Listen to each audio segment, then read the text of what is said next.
Welcome to another episode of Bible and Music. This is Rick. And this is Darren.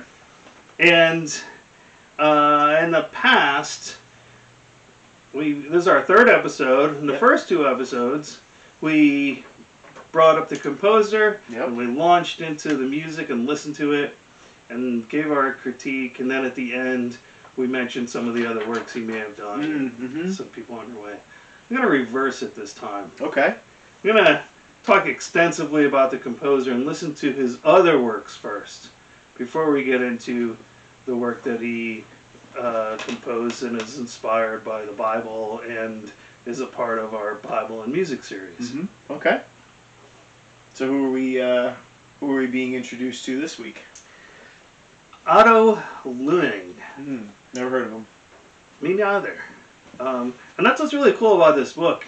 It's presenting, it's introducing me to a lot of composers I've never heard of. Yeah. Like John Corigliano. Right. Personally, I never heard of him. I mean, despite the fact that he's like all over the board now that I've become acquainted with him. Yeah. As far as film scores. And has award-winning film scores. Yeah. But I had never heard of him. And Michael Hurd was our second episode. Yep. I hadn't heard of him. Nope. And on our third episode, Otto Luening. So first three episodes. That's really cool. So this book has really given me, and maybe you, an introduction to some new composers. Cool. So Otto Luening, born 1900, lived to 1996. Wow. It's really cool when someone is born in 1900 because then you know exactly how old they are. Yeah, right. Exactly. You know, someone who's a little math challenged like myself. It's kind of pretty cool. And nowadays you can find people who were born in 2000. Right.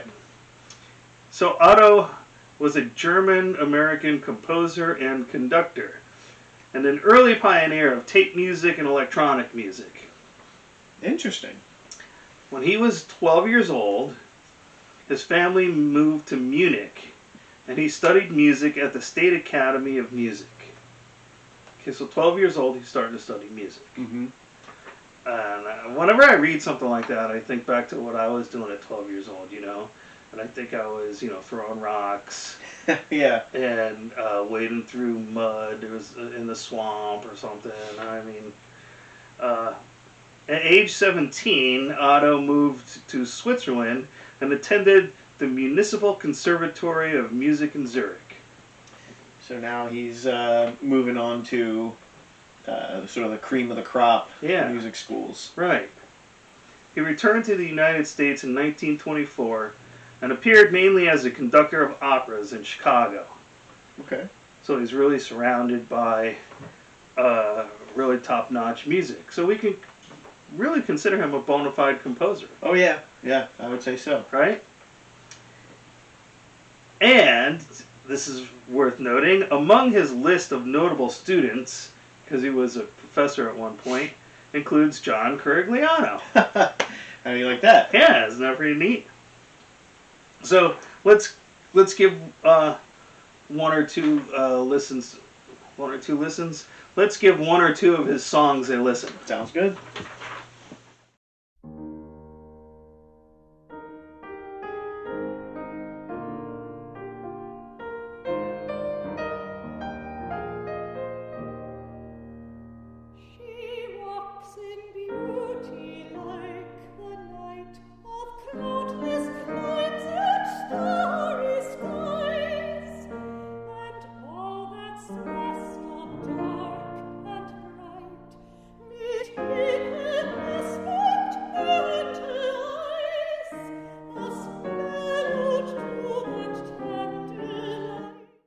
So we just listened to She Walks in Beauty, and we got another one queued up. It's only a minute and a half, and he takes the lyrics of Emily Dickinson and puts them to music. Cool.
And here's another short little one that he takes the words of James Joyce and he puts those to music. It's about 1.5 minutes. Okay.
So, Otto Luening composed music that demonstrated the potential of synthesizers. Now you have to remember that all the way up until 1950-something, there was no such thing as an electronic sound. Right. A sound that was produced by an electronic device. Right. We grew up with it, we take it for granted.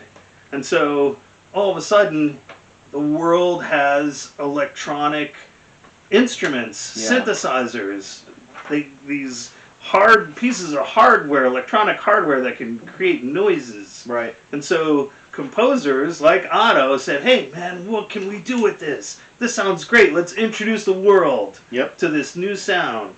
And so that's what he did. One of his more renowned pieces for the synthesizer is called Gargoyles, and it's for violin and synthesizer. So you'll hear the violin accompanied by a synthesizer. That's really cool, because one of the bands that I grew up with that uses electronic music a lot is Pink Floyd.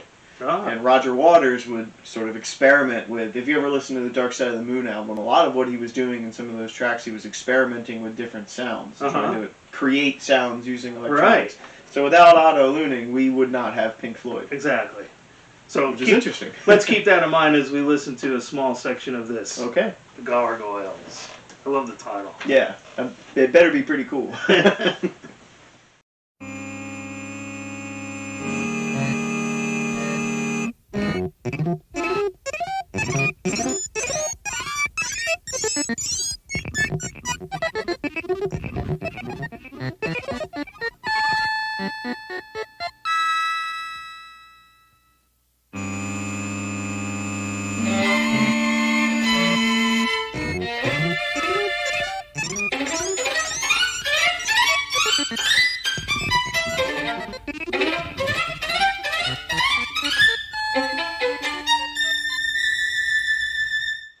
Okay, so we heard a little bit of Gargoyles for violin and synthesizer, and pretty far out stuff, huh? Yeah, very experimental. Yeah. Very. But I get the sense that what he's trying to do is create your traditional like sounds that you would hear in classical music. So like the beginning there, that it's almost like a violin pull. Right. You know what I mean? Yeah, when they go across it's the almost strings. like a violin pull. Yeah.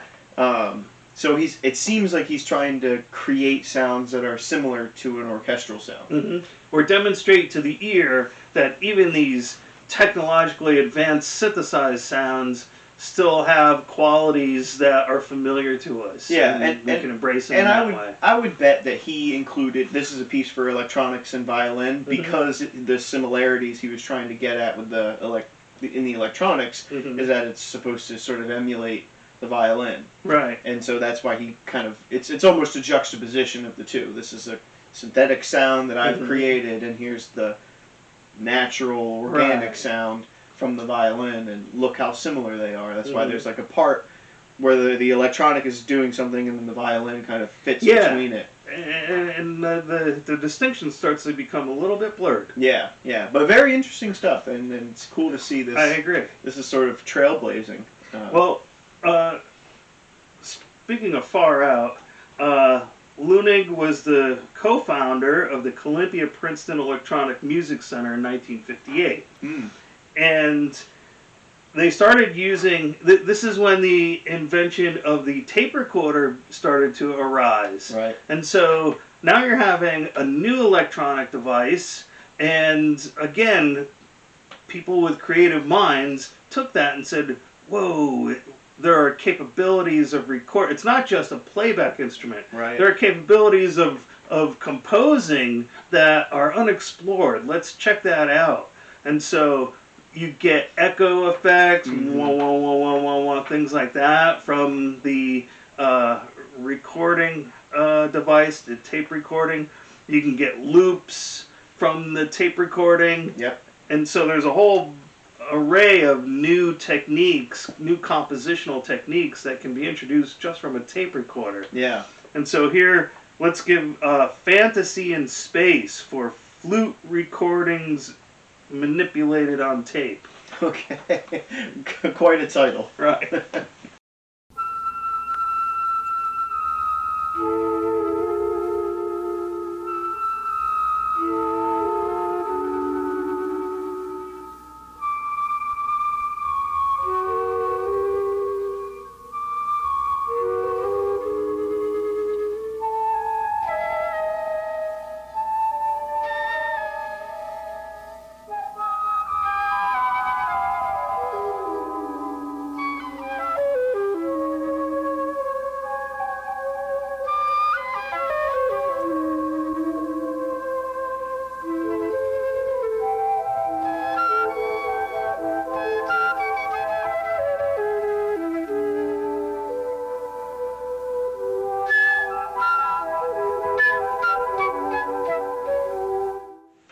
Okay, that was called Fantasy in Space for flute recordings manipulated on tape. Yeah. And you can definitely hear the reverb that's happening. Yeah. The echo effect. And it really sounds like it's in space. So, yeah. Fantasy in Space. I think that was a pretty appropriate title. I think so. But, the other crazy thing that this sort of Otto Luening is kind of responsible for a lot of the music that is in scores, in movie scores and TV shows. That what we were just listening to, sounds like space. Now think about Stanley Kubrick in the soundtrack on 2001, right? Or Lost in Space, or any of those. The soundtrack to Star Trek, right, probably had a lot of this going on, so that it had that effect, that sort of hazy effect that space kind of conveys. Yeah, I agree. And so I wanted to make sure we gave him the respect that it's due. Yeah. He's due before we launch into his piece. Oh yeah. He's got a resume that's outstanding. He's a trailblazer. Yeah, and he really has a huge creative, exploratory, pioneering vision. Yeah. And so he composed a piece called In the Beginning. In the Beginning, title of the track. There you go. God created the heaven and the earth was without form and void, and darkness was upon the face of the deep. And the Spirit of God moved upon the face of the waters. And God said, "Let there be light," and there was light. So, I'm interested to see, really, how a conceptual mind like Otto Luening's comes to some of the phrases in that just opening paragraph. Formless, void. Yeah. So you got to imagine how he's going to conceptualize of some of that stuff. So we'll see. All right.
Well, start off practically imperceptible. Yeah. Very low. I remember when I listened to it on the headphones, it was a little clearer and present. Yeah. But just listen to it on the speaker, and I don't know if you're listening to it on your cell phone, it might be even harder right. To hear. But I was imagining that the sound could be blackness. Yeah, I was thinking the exact same thing. You know, like void in the beginning. You know, I think that's the first line. It was void and emptiness. Yep. Without form. Yeah. Mm-hmm. And so that's kind of what I was imagining that just solitary hum was. Yeah. And he gave it a little bit of a pulse, because I think if it was just a hum constant, it would lose its presence. Yeah, you would almost tune it out. Right. So he gave it a little bit of a pulse just to make sure it stayed in your awareness. But I suspect that this is going to stay with us, this hum. Mm-hmm. Like, it's probably going to be omnipresent. And what's interesting is, remember what we talked about, the meaning of the drone in, well, actually it wasn't in this series, but our previous series, but the meaning of the drone is the omnipresence of God. And here we are. So in the beginning, there's the omnipresence of God. And I think Otto Luening might be the spirit of our two podcasts. He set music to poems to music in much the same way the ancient Greeks did. Yeah. He's got a very experimental feel, which is, again, I think, if you go back to the history in music, you had to have that. Have to have that experimental. So he's sort of at that cusp, that in the same way that some of the ancients were. Right. So I think he did his homework. I would not be, and we obviously understand how educated he was in music, and so I wouldn't be surprised if he thinks that this hum is going to be consistent in that way. I think so too. I'm excited to hear what he does with it, how it develops. Yep.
Hit the halfway mark of the piece as a whole, and you're right, that hum is still there. Yeah. You may want to get some headphones. It'll make it much more enjoyable. Yeah, and it seems to be like it's pulsing back and forth. You ever listen to binaural beats? Yes. It sounds like that. Yeah, even through the bit. Speakers, it sounds like it's sort of resonating. Uh-huh.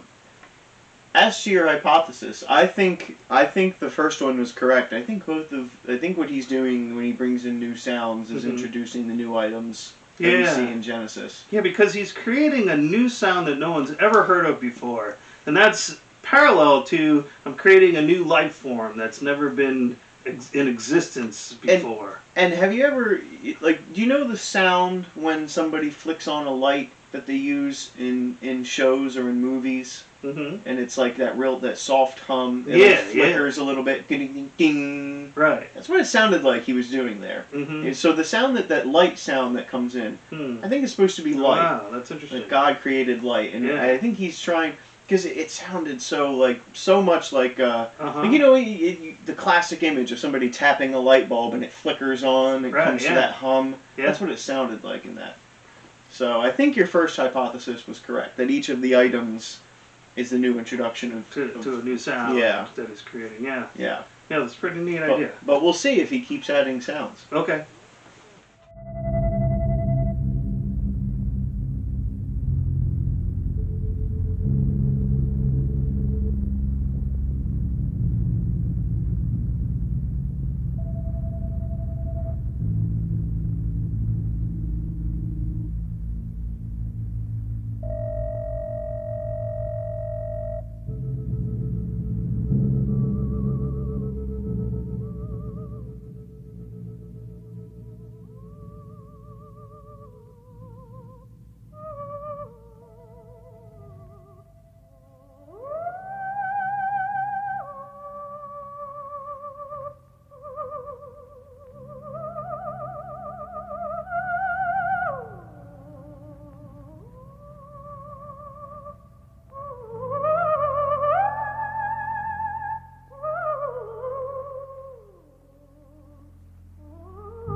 Part of me wants to say, okay, the creation of Adam and Eve, but he doesn't use a male voice. Right.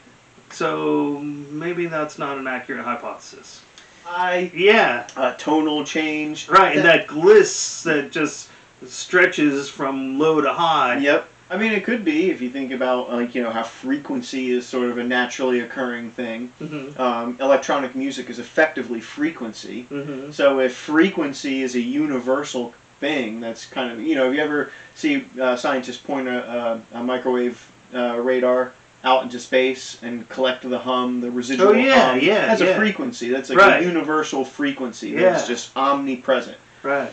In the same sort of fashion, if that's the case, right, then frequency is God. And Otto Luening, I don't put it out of his mind to play with a concept like that. That seems very far out is sort of the word that comes to mind. Mm-hmm. And he seems to be an artistic sort of cat. So. Yeah.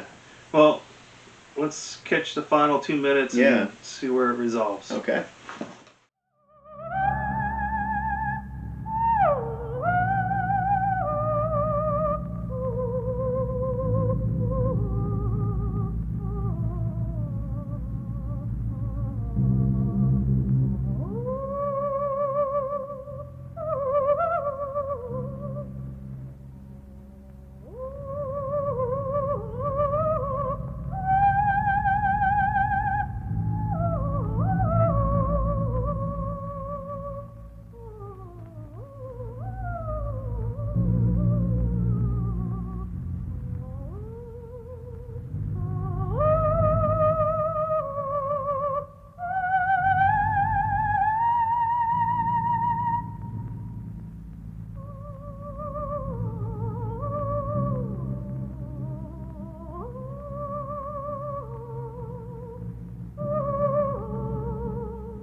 Well, ended on a high note, literally. Yeah. Yeah. And kind of, I really liked it, actually, how it ended. Yeah. Just her zooming right up to that pitch and held it, and then... It just cuts right out. Yeah, that was neat. Yeah. I still don't fully understand what he was... He might have just been conceptualizing of those 3 words in the beginning. Uh-huh. Yeah, I mean... It literally just might be those 3 words that he's thinking about. Mm-hmm. Or in the beginning was void and darkness. I mean, maybe the entire piece was literally an audio representation of that. Yeah, I don't know. Yeah, I'm not 100% sure. And or it could be just like up to the point where it was "Let there be light." mm-hmm. Or it literally could be up to just that point, and the creation of light is the female singer. Oh, okay. I hear what you're saying. Yeah, because it ends on a high note. Yeah. So all of the electronic sounds is like the percolations of chaos, and then "Let there be light," boom, the female voice comes in. Yeah, I like that hypothesis, actually. And I think because the female in itself is beauty. Right. Right? I mean, just archetypal. And so we also consider light as being beauty. Yes. And so having her represent light, I think, is a really good... And the only thing that really we can say is that there's 2 things to compare here. There's the electronic music and then the female singer. Mm-hmm. And in the same, there's darkness and there's light. Yeah. And so, and I think we both had the sense that low hum was kind of darkness. Right, divine darkness. And then you start to hear the high notes coming in, but the high notes ultimately end up getting replaced by the female singer. Mm-hmm. So I don't know. I don't fully understand what Otto was getting at with this Well, maybe piece. because she's a part of the creation. Yeah. Then that percolating oddities she was emulating, she's a part of that. And I mean, he had to know what a theremin is. I cannot. Yeah. I have to believe that he had her intentionally singing like that because it sounded like a theremin. I think so. So, I mean, what is he trying to get across with that intentional? That, to me, the intentionality behind that, there's something going on that Otto is trying to get at with that, and I can't put my finger on what. Yeah. So I don't know. I'm drawing blanks. I'm trying to go back to the Bible. But I hate to say it, but it's a mystery. And that's exactly what this passage is. It's a mystery. I think you're right. So we're gonna land on that. But very, very cool stuff. Very experimental. Yeah. And I have to say for myself, mind stretching. I like the sound of old tape recorded singing. I don't like that graininess. Something about it. I really like it. Right. You listen to older singers like Billie Holiday. And you've got that like grainy sound from the tape that they recorded that on, and it just, I don't know, it sounds so real. I don't know, weird. And you brought up Pink Floyd earlier, yeah. And a lot of the first half of this piece reminded me of some of the experimental music of King Crimson. Oh yeah. I think it was Moonchild or Starless and Bible Black. They get into that just, hey, let's experiment for a little while and almost not have anything composed, just kind of fiddle around and see what sort of comes up out of nowhere. Something from nothing type of a play. And that's kind of what reminded me of this something from nothing. Let's find out what comes up. And really, I mean, you got to think about the electronic music at the time. It literally was something from nothing. They were just going, oh, let's see if I turn this dial, what sound it makes now. Yeah, and then, oh, let me run this tape over another tape and see what happens. And, they were just playing with the toys that they were now dealt. And Lord knows what they were going to get. And then they would find, what they would do is then they would, remember the settings and say, okay, this sound is like this. Well, that's what their sheet music is. Right. You think that this is just someone goofing around, but it's actually a composed piece of music. You have the staff, the bar lines, and then they make their notes on it, and it's the settings of the synthesizer. Right, exactly. Yeah. Which is weird. And sometimes they even draw a shape to represent a particular sound. And so, like, the square will represent the square tooth wave, and then we'll put the square here on this line, and then the triangle is the sawtooth wave, and we'll put the triangles over here, and they really get, it's serious composed music, as they call it. You know? Yeah. But, like, not in the traditional way. Now you have notes, but also settings. Yeah, so it's like fourth dimensional music. And like you said, that it's you're getting something from nothing, and so it's interesting how the machine can easily be a symbol for the divine moment of getting something from nothing. Yeah, I wonder if maybe that was what he was going for, understanding that this concept of music was so new and formless, and let's play with it and figure out what we can get. Right. Could be. Well, to shamelessly exploit, as I've seen many times before, put your ideas in the comment section. What do you think it meant? And we'll see you again next time when we explore another piece of music from the Bible and music. We'll see you all next time.